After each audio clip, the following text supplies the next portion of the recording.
Santa Margherita Ligure è un comune della città metropolitana di Genova nella riviera di Levante. Si estende per una superficie di oltre 10 km², vi risiedono 8.452 abitanti.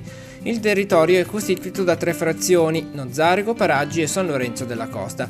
La città si affaccia sul golfo del Tigullio a est di Portofino, a ovest di Rapallo. Santa Margherita Ligure ha origini antiche con tracce di insediamenti risalenti all'epoca romana. Nel Medioevo il territorio faceva parte del feudo di Rapallo e subì varie dominazioni, tra cui quello della Repubblica di Genova. Nel XVIII secolo la città inizia a svilupparsi come località turistica, attrattiva che cresce significativamente durante il XIX secolo. Parte del territorio comunale rientra nel Parco Naturale Regionale di Portofino, mentre lo specchio acqueo antistante il promontorio fa parte dell'area naturale marina protetta.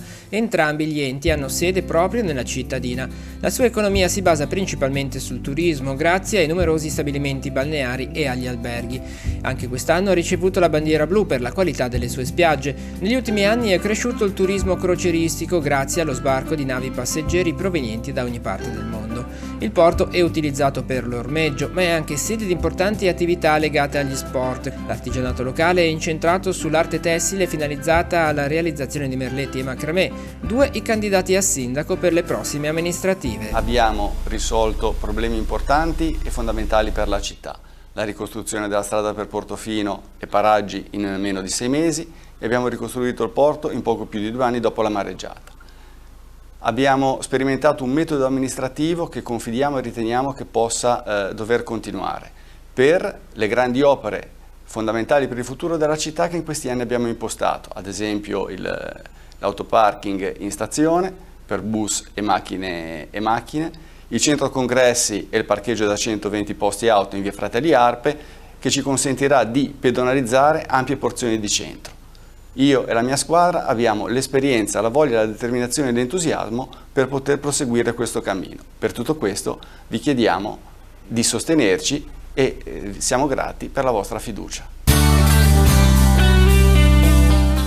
Abbiamo incontrato centinaia di cittadini nei nostri gazebo elettorali, per la strada, nelle nostre sedi e anche in questa campagna elettorale abbiamo avuto modo di ascoltare centinaia di nostri concittadini e tutti lamentano una città che in questi 10 anni è stata lasciata più sporca, meno curata e più abbandonata.